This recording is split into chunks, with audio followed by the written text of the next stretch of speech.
kita teringat kepada satu hadis di mana Rasulullah sallallahu alaihi wasallam pernah bersabda, "Ya'ti 'alan nasi zamanun ru'asa'uhum kal asad wa wuzara'uhum kaz-zi'ab wa qudatuhum kal kilab wa katsirun nasi yawma idzin kal aghnam."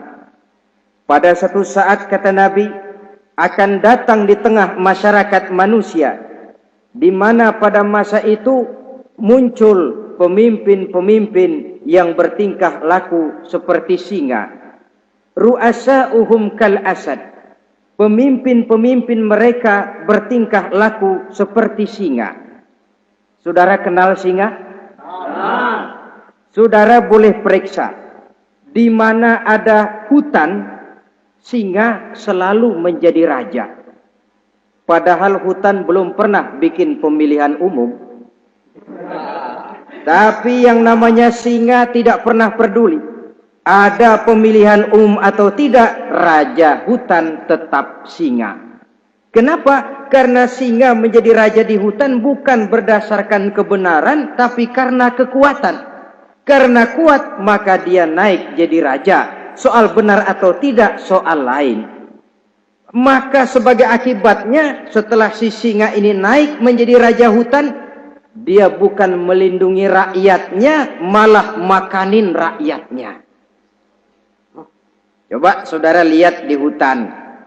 Kambing rakyat hutan dimakan oleh singa. Ayam rakyat hutan dimakan oleh singa.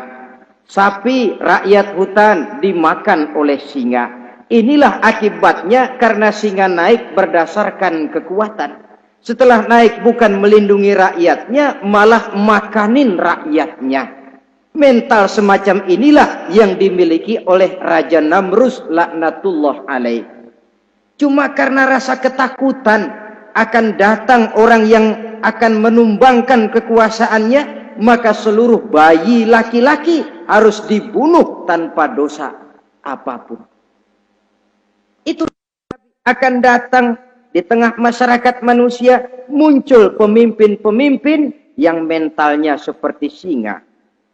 Lah kalau yang jadi pemimpin sudah seperti singa, wa wuzara'uhum kaz-zi'ab. Yang jadi wazir, yang jadi menteri, kata Nabi, lagunya seperti serigala. Nyetel ini. Kalau sudah pemimpin seperti singa, yang jadi menteri seperti serigala. Apa serigala itu? Saudara tahu dalam dongeng anak-anak, serigala itu kan binatang yang paling licik. Untuk terang-terangan dia tidak berani karena tidak punya kekuatan seperti sang singa. Maka dia pakai ilmu kelicikannya. Serigala itu kalau ingin makan daging ayam, pakai bulu ayam.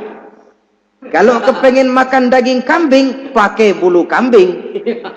Pendeknya, serigala binatang yang menghalalkan segala macam cara asal tujuan tercapai. Itulah serigala. Lambang dari sifat kelicikan. Lempar batu, sembunyi tangan.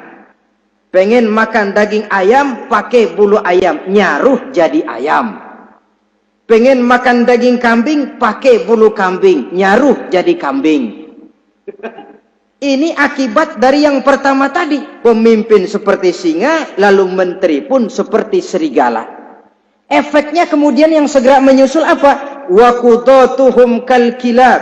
Kalau pemimpin sudah seperti singa, menteri sudah seperti serigala, wa qudatuhum kal kilab, akan muncullah para penegak hukum yang mentalnya seperti anjing. Inna lillahi wa inna ilaihi raji'un. Penegak hukum yang mentalnya seperti anjing itu. Anjing, saudara lihat, anjing akan setia kepada siapa saja yang memberinya daging. Kalau dia disuruh jaga rumah, dia tidak bisa membedakan mana yang maling, mana yang tamu. Biar yang datang tamu, kalau nggak bawa apa-apa, pasti digonggong. Biar yang datang maling, kalau bawa daging, anjing kalem. Pokoknya siapa yang memberi saya daging, itulah majikan saya. Apa kata majikan saya, itulah yang saya laksanakan. Maka hilang kebenaran hukum, hancur norma-norma keadilan. Oleh karena apa? Oleh karena anjing dapat daging. Lalu dalam kondisi semacam itu, yang jadi rakyat bagaimana? Kata Nabi, wa katsirun nas yauma izin kal aghnam. Adapun kebanyakan orang pada masa itu, lagunya sudah seperti kambing. Saudara, kambing itu binatang yang cuma menang groyokan dan tidak punya alternatif. Namanya kambing, digiring ke lapangan embe. Betul kan? Betul. Digiring ke kuali embe. Dikasih makan rumput embe. Sampai pun mau dipotong masih embe juga. Tidak punya pilihan lain si kambing ini, tidak punya alternatif lain. Kondisi semacam inilah yang terjadi di masa pemerintahan Raja Namruz laknatullah alaih.